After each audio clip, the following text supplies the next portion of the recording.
So many years ago, I had an opportunity to interview this player at a Boston Bruin alumni game in Woodstock 2010. And the reputation preceded when people said he was probably one of the most jovial and most outgoing of the Bruin alumni, compared to Raymond Bourque, who was an asshole that night, treating everybody like he didn't want to bother with them. This guy compensated for Ray Bourque, and let me tell you, he impressed a lot of people with his stories, with his compassion, and with his understanding of what the fans mean to the players, and the players mean to the fans. So this is my own dedication. I've always wanted to do a podcast on this guy. And we're going to talk about the man they call Nifty, Rick Middleton. Now, Richard David Nifty Middleton played for the New York Rangers and Boston Bruins in the NHL. Now, he grew up in the Toronto region and first came to major prominence by playing in the 1966 Quebec International Pee Wee Hockey Tournament with a squad from the Wexford region.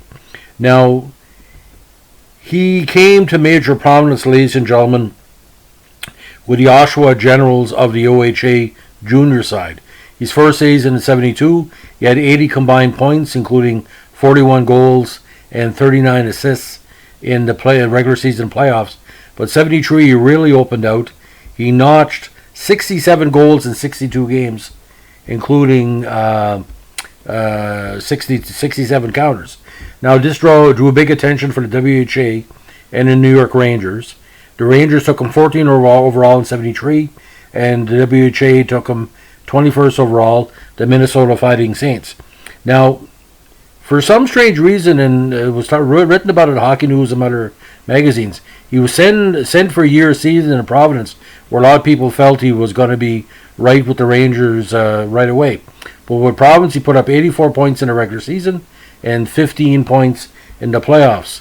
Now, the biggest problem with Rick at the time, allegedly, was his defensive liabilities.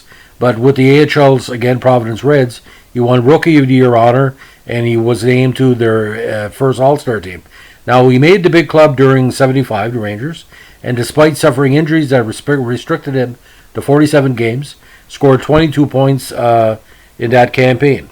Now, in 76, part of the rebuilding era, he scored 24 goals in 77 games, but they were criticizing him for the defensive side. Now, in one of the most difficult trades to understand of the 1970s, I don't know if there's something going on behind the scenes. It's been pretty well speculated that maybe something was happening.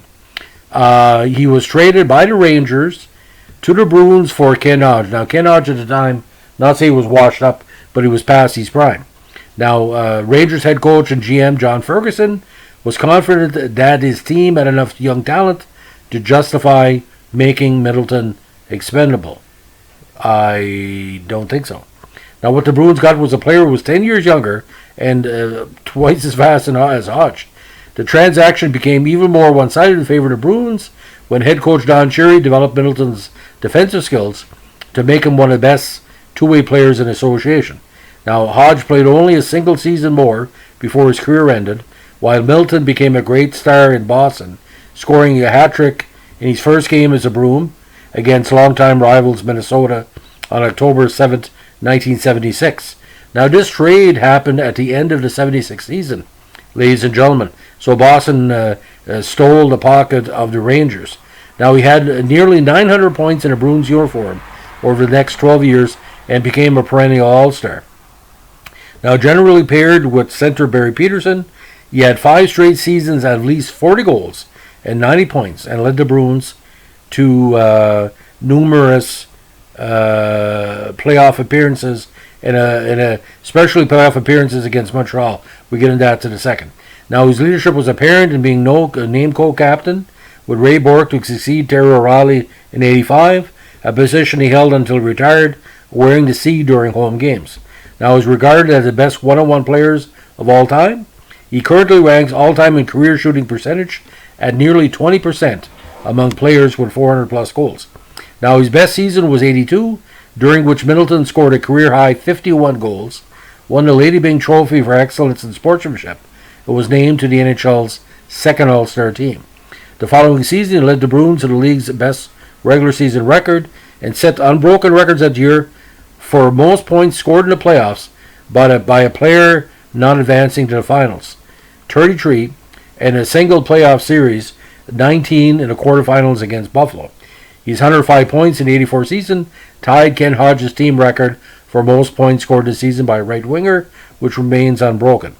Now, he scored 25 shorthanded goals for Boston, a team record that was only surpassed in 2009 by Brad Marchand. Now, Middleton held the club record for more than 30 years. Now, he also started in international play, especially the Canada Cup. He led the squad to silver in 81 and gold in 84, and probably one of the best lines nobody talks about. He was teamed on a line with Wayne Gretzky and Michel Goulet in the 84 series, and he had 4 goals and 4 assists in 7 games. He also played in the All-Star game in 81, 82, and 84. Now, on November 29, 2018, the Bruins retired Middleton's number 16 before a game against the New York Islanders at TD Garden. Now, awards and honors. Won the Red Tilson Trophy as the OHL's most outstanding player, 73. AHL First Team, 74. AHL Rookie of the Year, again, 74. All-Star Game, 81-84. Canada Cup, silver and gold. Lady Byng in 82. Second All-Star Team, 82. Retired jersey. Again, his most points in one playoff series included 14 assists, which is the most points ever in any playoff series. He had the highest playoff points per game average in one postseason by a right winger at nearly 2, and the highest playoff assists per game average in one postseason by a right winger at 1.29. Now, in the 86 season, Middleton was struck by a puck in the temple in practice and missed the remainder of the season and playoffs with a concussion. Although he wore a helmet thereafter and recovered enough to score 31 goals the next campaign, he had recurring headaches for the rest of his career and retired following the 88 season. Now, he's Hall of Fame style numbers, and I think he deserves to be in the Hall of Fame, but that's another podcast. 448 goals and 540 assists for 988 points in 1,005 games, including 100 points in 114 playoff games. Now, he's also part of the Bruin alumni, which I met him in Woodstock, and a partner in Orlando Energy Systems. Now, he also joins with the New England High School Sports Showcases, where he runs hockey showcases on a regular basis. Now, he was also a studio analyst for Nesson from 2002 and 2007. But for me, what really stands out, you look at Game 7 against Montreal. He was on the ice for majority of the Montreal goals in that game. Savard picked his puck in overtime, which led to Lambert's goal. But Middleton told me, and he told me different secrets about hockey I will not share, but he said, the Boston teams he played for were overachievers, and he really enjoyed the camaraderie. Because a lot of people felt, he not only was underrated, he was overlooked. Now, the reason why he never played at the World Championships, we talked about that. He said, we're always making the playoffs. He said, my time was always taken. But I still remember Middleton in Game 7 of the semifinals against Montreal. He did everything possible that any player could do to beat Montreal, and he kept coming back. And too many men in the ice, we talked about that, and I don't want to give away too much of the info he gave me. But you can tell the camaraderie of the Bruins that were there. That night, Rick Smith was there, Kenny Linsman, Terry O'Reilly. It was just a tremendous group of boys. And, Middleton didn't know him before a hole in the ground. He took time out to answer my questions, to sign an autograph for my dad, who was quite sick at the time with cancer. And, he really made the moment very, very interesting. Now, do I consider Rick Middleton Hockey Hall of Fame potential? People asked me that before. I said yes, and I tend to agree. Like, he had heavy durability. Like, you look at the early to mid 1980s. He only missed 5 games over 6 seasons. He could play in any rink. He's plus minus. He never had a year with Boston that he had a negative plus minus. He went from minus 39 with the Rangers in '76, and he put out some amazing plus minus numbers. But Middleton, like I said, a jovial guy. The women like Middleton, man, in New York and Boston. Very handsome guy. Has a little bit of like the North Shore Acadian look too. So that doesn't hurt as well. So in 2022 or 23, maybe we'll look back on this and say Middleton's finally in the Hall of Fame. Because I look at Team Canada, I look at who he played with, I look at the Stanley Cup final appearances. But, Boston would have bet Montreal and any of those Stanley Cup runs, he'd be in a Hall already. But the problem is just not close enough. And you want to see how good Middleton is? Look at Game 7 against Montreal in 79 in the semis.